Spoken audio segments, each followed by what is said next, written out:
seems like all the articles will be on one that I read on the internet will be on one theme, or the emails or something like that. Recently, the theme has been what to do in a power outage. What if we have an extended power outage? Could be caused by a lot of things. I think what triggered these most recently is the big hurricane and all those people without power for so long. But it could be a lot of other things. It could be a snowstorm or an ice storm up north. Don't think we're going to have that problem here in Central Florida, probably, but, you know. Yeah, it could be anything really. It could be somebody running into a power pole or something in your neighborhood, knocking out the power for everybody. It could be an EMP, which is, if you don't know what that is, that's an electromagnetic pulse.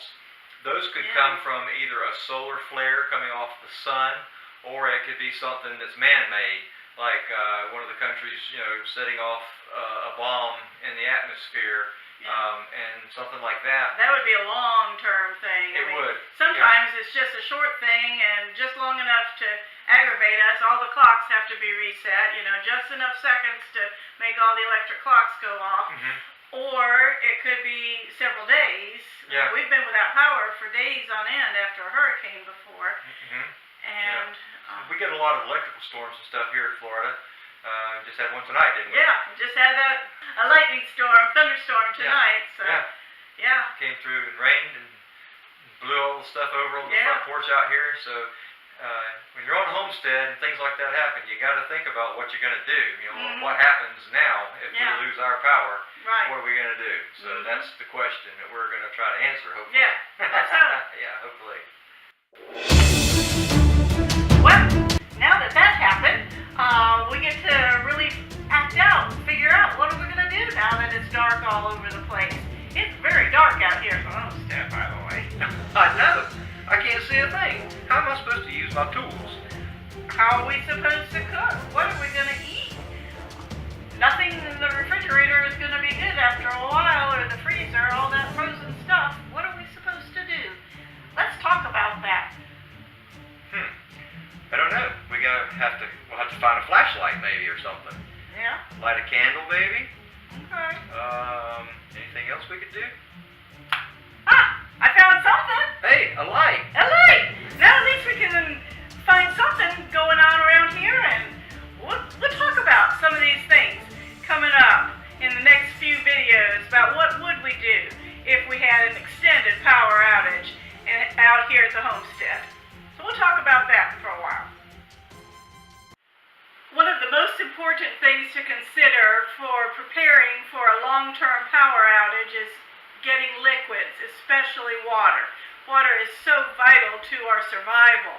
And so a couple of things that we have here on the homestead and that we try to always keep in stock are different ways to store water. And we have barrels outside and buckets to collect rainwater, and we can use those for some processes and for watering plants and those kinds of things. But as far as drinking water, we have found that we call it Big Blue. This container right here is what we call Big Blue. I believe it holds 7 gallons of water. These are available at Walmart. They bring them out especially for hurricane season. Other stores, I'm sure, carry them also. This is really handy if we need water for cooking, for rehydrating, dehydrated foods, those kinds of things, for washing dishes, making coffee, tea, all those things. This thing really comes in handy because it holds so much water. Around here we also keep water in these dispensers. These are tap water that's available, clean water. We keep jugs of water that we've reused, but they say don't reuse milk jugs or things that would have those kinds of potential bacteria or something like that could grow in them, get into the plastic.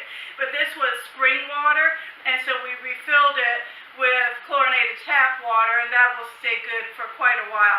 I've tagged it drinking water so that I know this is not toilet flushing water. This is very clean water. And of course you've got your bottled water. It's very important that you have a lot of water. They say at a minimum a gallon of water per person per day. But that doesn't take into account toilet flushing, washing, rehydrating vegetables or food or any beverages that you might want to make, to drink. So all of those things, I'd rather err on the side of caution.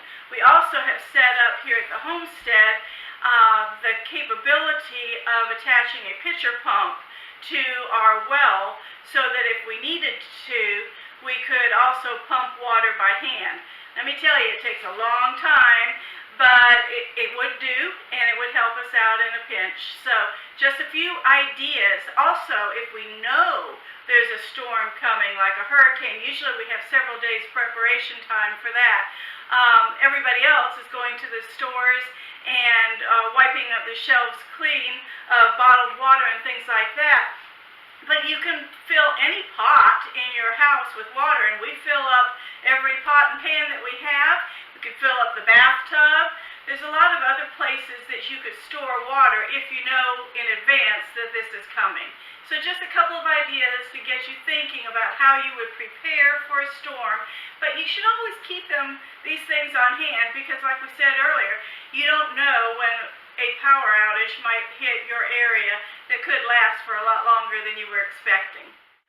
Okay, so here are some ideas of things that you could buy now to prepare for the sad story of when you don't have power for a while. I selected several different types of foods that you could stockpile and in preparation for a power outage. It's good to have these things on hand anyway. I like to have a pantry full of options, we like to call them at our house. Things that I can use to make a meal in a hurry, not have to run out to the store. So it's not a bad thing, and it's not just for power outages, but we'd like to think about, okay, if we were 3 days, a week without power, what kind of foods would still be good that don't need to be refrigerated, or maybe don't even need to be cooked to be palatable and nutritious for us. So these are a lot of nutritious things, and then some that I just sort of like. Evaporated milk, not sweetened condensed, but evaporated milk can be very helpful. You just add a little water, and it's not quite the same as fresh from the store, but it'll do, and you can use it in cooking for sure. Dry powdered milk, also very effective, and these two last for quite a while, especially if any of this food is kept in a cool, temperature-regulated place. That helps to extend its lifetime. Another thing is individual juice packets. If you buy a half a gallon of juice, then you don't have any way to refrigerate the leftovers. But if you buy little individual packets, could give you some juice. We like the individual coffee packets or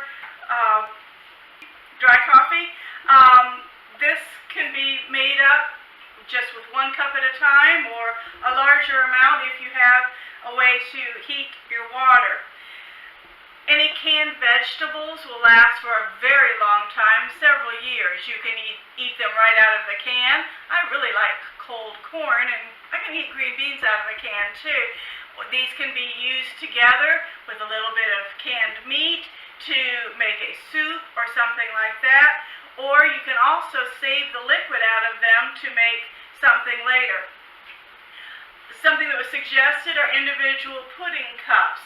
This gives you your calcium, or could give children especially calcium, but also be something sweet when you're tired of being without power. Canned fruits, these are pop-top cans, most of them, and they're smaller quantities, but if you get Kevin and I together, we can wipe out a good-sized can of peaches, or mandarin oranges especially. We fight over the last ones of those. Another individual serving idea would be these little lunch packs, and they don't have to be refrigerated, but I have found that in the Florida heat, these tend to go bad fairly quickly, so they have a shorter life cycle or shelf life than other things might. For proteins, you've got canned ham, canned salmon, here's Spam. I've really started to like Spam a lot more than I used to, as long as it's fried and got a little caramelization on it. Tuna, great to have, these little snack kits, but these also, the crackers in them don't stay good forever, so you need to watch out for something like that. One thing that you always need to have in your kit and available is a way to open these cans. So make sure that if you don't have power, your electric can opener is not going to work. So have at least one. I like to have at least two can openers. It gets very frustrating when you can't get the food out of the cans. Soups. We like to get the chunky kind of soups. You can put these over rice or eat them by themselves, but they've got a lot of good vegetables and meat that's big enough for you to actually see. Peanut butter is a standby favorite. We sometimes get fancy and have peanut butter and jelly. We have bees, so we always have honey available. That's a nice sweet that you can have. Here's packs of crackers. Crackers, these with cheese, I believe. And they're individually wrapped so they won't get soggy if you open them. Flour tortillas last for a pretty good while. They aren't even sold in the refrigerated section in the store. So you might, if you know a storm is coming, this might be a bread source that you could have on hand. I bought a tin of crackers. These should last a little bit longer than those in a box, but even then, I've had them go bad on me, and oh, they do not smell or taste good. For breakfast, you could have dry cereal. You could reconstitute or thicken up some of this evaporated milk or the dry milk and make milk to go on your cereal if you like it that way. Granola is great. We also like oatmeal or grits. That could be something that you could have for breakfast. Of course, you can have fresh fruit if you know this is coming ahead of time. Buy some fresh fruit. It's going to last for quite a while, unrefrigerated, most of it. And be something sweet and nutritious for you. And then there are things like M&Ms that I think are very nutritious. Not really, but I like to think that could cheer me up if I'm having a tough day out in the heat with no air conditioning and no refrigeration. Those will last for a good long time and just sort of make your day a little bit better. We also have dehydrated food kits.